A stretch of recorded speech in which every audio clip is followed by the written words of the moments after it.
Conhecer lugares, pessoas, histórias e culturas novas expande horizontes, desconstrói preconceitos e faz ver além do senso comum. Perfeito é quando se pode planejar o destino a um ou mais oceanos de distâncias de casa, com a liberdade de quem carrega uma mochila nas costas e um coração aberto para receber o que o mundo tem a oferecer. Quem viaja assim não se preocupa com hotéis de luxo, roteiros pré-programados ou em fazer pose. Só existe o desejo sincero de jogar o corpo no mundo, andando por todos os cantos e, pela lei natural dos encontros, deixar e receber um tanto. O Mochilimundo deseja abrir o paladar de quem ainda não experimentou o frio na barriga de sair de casa para longe, com a cabeça cheia de sonhos, pouco dinheiro e um roteiro exclusivo, já foi feito por você. Ou para quem já tem o hábito de fazê-lo, mas sabe que sempre é como se fosse a primeira vez. No primeiro programa, vamos receber 2 amigos de longa data, que, entre outras coisas, compartilham o prazer pela escrita. Ambos são jornalistas. E também o prazer por viajar. Combinando o ofício e o lazer, criaram em 2012 o blog Esse Mundo é Nosso, com relatos de viagens e destinos como Capadócia, Riviera Maia, Panamá, Cuba, Paraguai, entre muitos outros.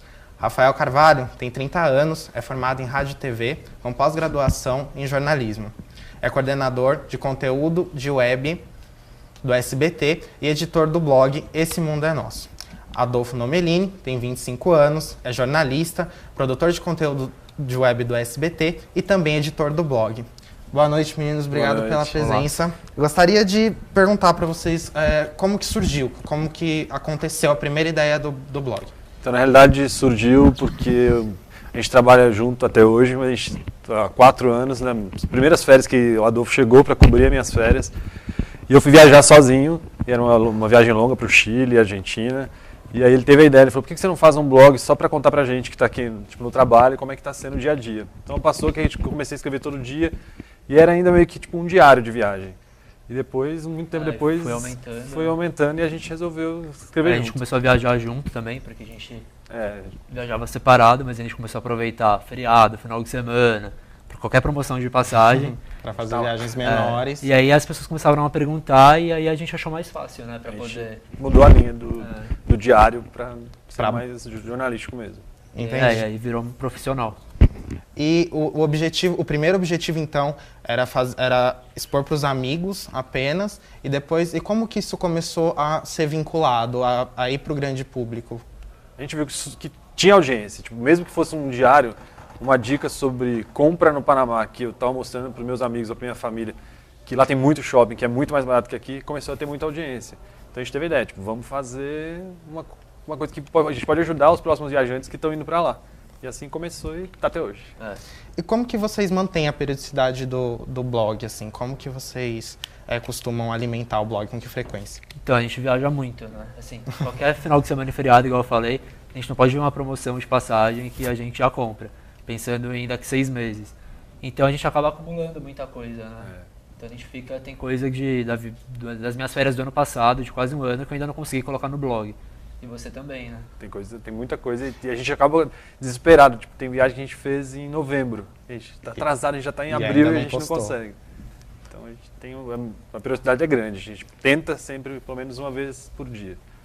Pelo menos uma vez por dia. Mas no final de semana acaba sendo durante a semana, 5 por semana.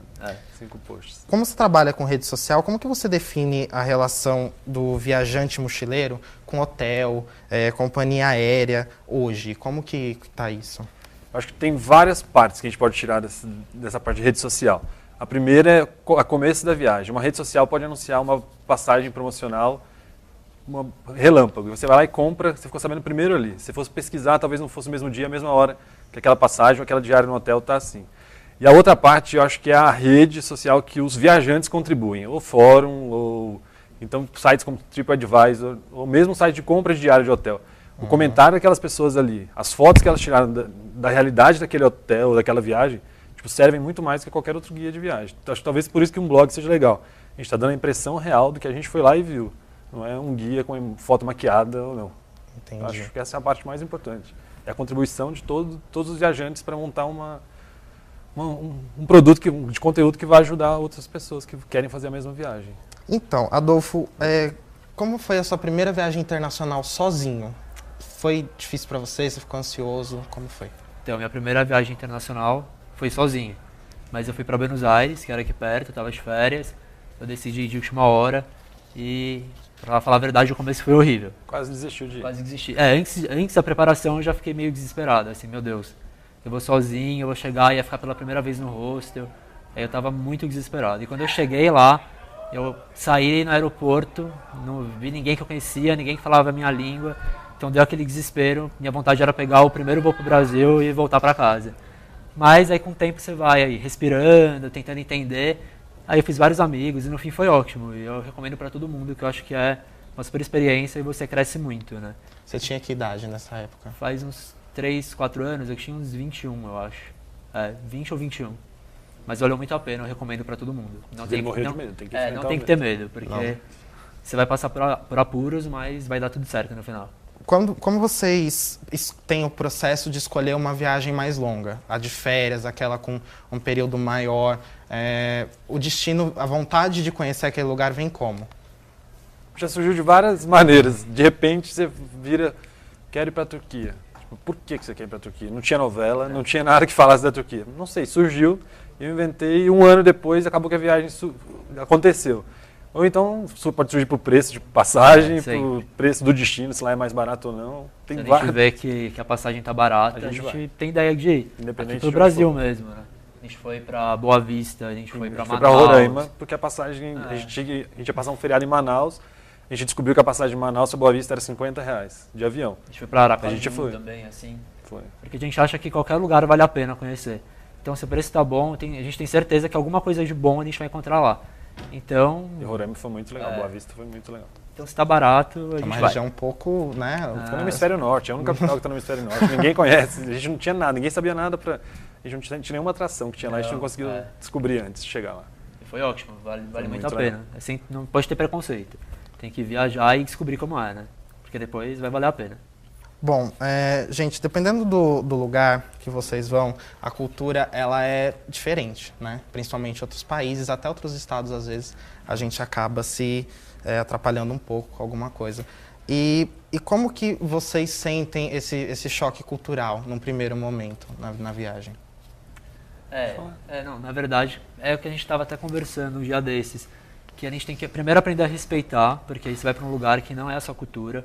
Então você tem que aprender a respeitar a cultura dos outros. Você também tem que entender que a nossa cultura não é a cultura deles. Então para eles também é um choque cultural, né? Então você tem que respeitar, entender como é e sempre lembrar que o seu mundo, a sua noção de mundo é muito pequena.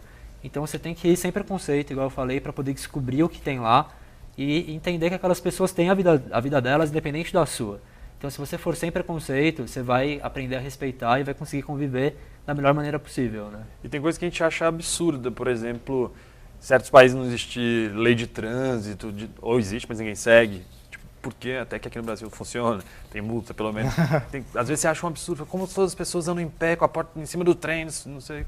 E você tem que respeitar, que se você for bater de frente, quem vai sofrer é só você. Então, você não vai conseguir aproveitar a viagem, você vai ficar chateado com a situação e vai acabar não aproveitando. Então você tem que aceitar. Para eles é normal, é o dia a dia. E é estranho o nosso dia a dia para eles, né? O nosso trânsito para eles é estranho, o nosso trem para eles é estranho. Então, do mesmo jeito que a gente estranha a realidade deles, eles também estranham a nossa. Sim. Então tem que respeitar que no fim dá tudo certo. E veja no próximo bloco, a nossa equipe visitou um hostel em São Paulo.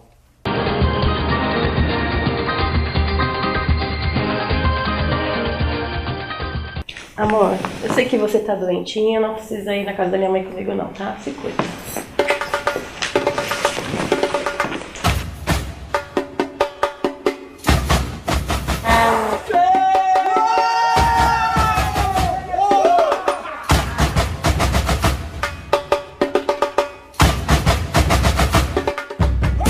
Loucuras por futebol, só a gente entende. Roxos e doentes, para os amantes do futebol.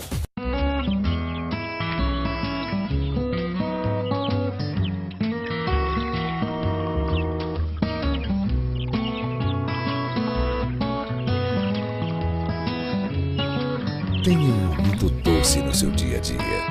Mais Vita é suco à base de soja, elaborado com a tecnologia direto do grão, que conserva melhor o sabor, os nutrientes da soja e a doçura das frutas. Mais Vita, uma vida saudável é mais doce. Procuro nas coisas vagas ciência. Eu movo dezenas de músculos para sorrir. Vem pra esse mundo, Deus quer nascer. Há algo invisível encantado entre eu e você.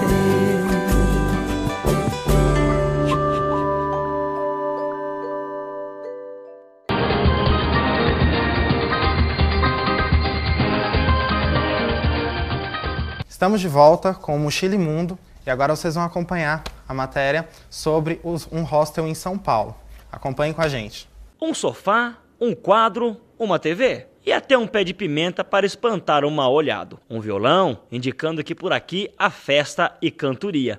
Diz aí, ô do violão.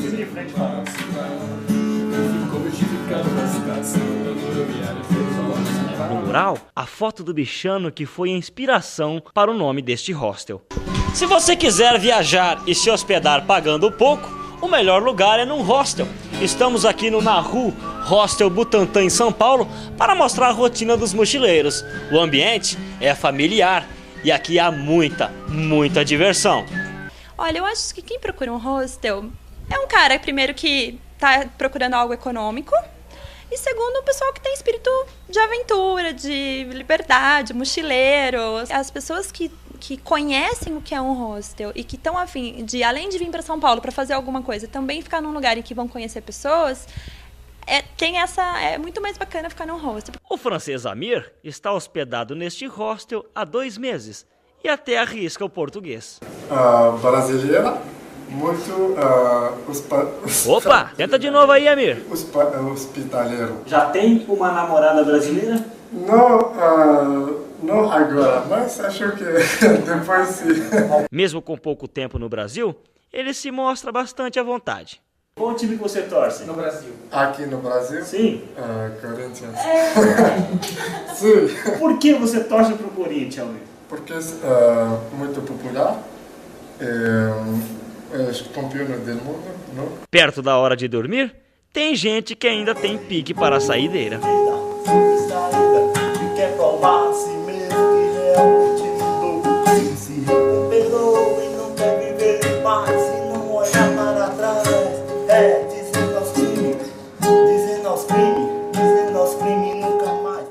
Estamos aqui de volta com Rafael Carvalho, Adolfo Nomelini.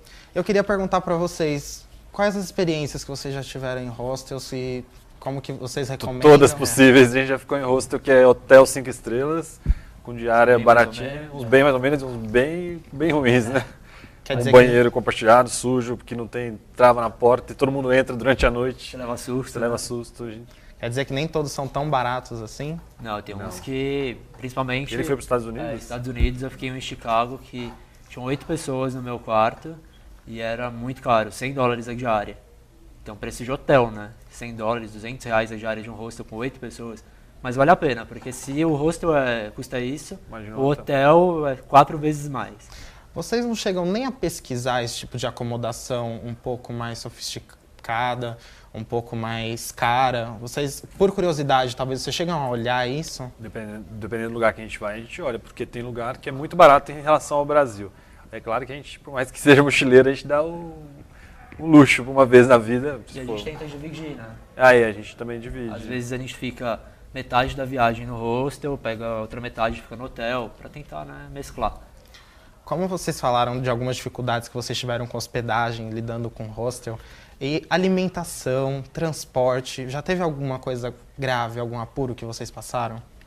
Alimentação eu nunca tive, porque eu tenho estômago de avestruz, eu como qualquer coisa. Já comi formiga na Colômbia, grilo, chapolim, né? Grilo no México, e eu não tenho problema nenhum, como de tudo. E tem uma curiosidade também. E adoro comer tudo que é diferente, tem que comer coisa local. Mas transporte eu tive muito. A Bolívia é o terror de quem quer viajar de qualquer meio, nem que seja até se for de cavalo, lhama, tudo lá é muito ruim. Então os ônibus são horríveis, a estrada de terra, E eu uma vez fui de La Paz para Buenos Aires, foram 5 dias de viagem, num ônibus horrível, que as pessoas estavam deitadas no chão, numa estrada de terra. E as cholas, que são aquelas mulheres... Em São Paulo até tem algumas no centro. São aquelas mulheres que usam roupas coloridas, trança, bem bolivianas. Com o bebê pendurado nas costas. Tipo, elas param no meio da estrada, porque não tem posto de gasolina. Elas param no meio da estrada, vão na frente do ônibus, aproveitam a luz durante a noite e fazem xixi lá na frente do ônibus mesmo. Então a Bolívia é bem chocante assim, por essa parte. Mas não costumo ter muito... Mas a Bolívia é assustadora. Mas é sensacional, é linda, mas é a que mais já deu trabalho até hoje. Mas aí, junto com tudo isso, dos costumes que a gente já falou, teve algum que vocês se sentiram mal, que mais surpreenderam vocês, assim, de chegar a se incomodar, por exemplo? Acho que incomodar não, né? Incomodar não. Mas... Tem coisas que... Surpreendente. Tem coisas que surpreendem, as próprias... Que vocês não esperam antes de chegar. Essas cholas são muito comuns em todos esses nossos países aqui andinos, né? Então, o Brasil é que foge, né, da regra. Né? Então a gente foi pro Equador, tinha muito. Foi muito. Você andava pela rua e você via um monte, né? É muito engraçado você ver aquelas mulheres com bebê indo trabalhar. Tipo, e elas não gostam muito que você chegue e fique olhando, né? E a gente tira foto, elas xingam. Elas xingam, fazem maldição, né? Xingam, dá medo, mas tem que respeitar. Agora a gente estava falando no bloco anterior, né? A gente tem que respeitar porque a cultura é deles, a gente que está invadindo o espaço deles. A gente que tá lá. Mas nada de tão assustador assim, não. Né? Não. Vocês, né, já têm uma bagagem interessante de viagem, mas sempre tem aquele lugarzinho preferido de todo mundo, ou que talvez vocês queiram voltar, ou vocês sempre indicam, você não pode morrer sem conhecer esse lugar. Que lugar é esse para vocês? Tem o que a gente concorda, que ele é o mais apaixonado do mundo. Então, a gente tem uma bagagem mais ou menos de lugares. Tem muito país aí pela frente para conhecer. Mas os lugares que eu já fui, Nova York, eu acho que é imperdível, todo mundo tem que ir. Mas não é esse que a gente concorda. Mas não é esse que a gente concorda. O que a gente concorda é que eu sou apaixonado é o Rio de Janeiro, que para mim é a cidade mais bonita do mundo. Das que eu conheço, eu acho que é o Rio. E tem até o Ricardo Freire, que é jornalista de viagem, ele sempre fala que ele viaja pelo mundo atrás de uma cidade tão bonita quanto o Rio. Então eu acho que todo brasileiro, estrangeiro, tem que ir no Rio pelo menos uma vez, porque é a cidade mais bonita, sem dúvida. E por incrível que pareça, nós dois conhecemos o Rio muito tarde. A gente foi em 2009, faz pouco tempo. Foi a nossa primeira viagem junto, mas foi pro Rio, a gente nunca tinha ido. E a gente Eu sou apaixonado pelo Rio de Janeiro, se eu pudesse eu ia todo final de semana.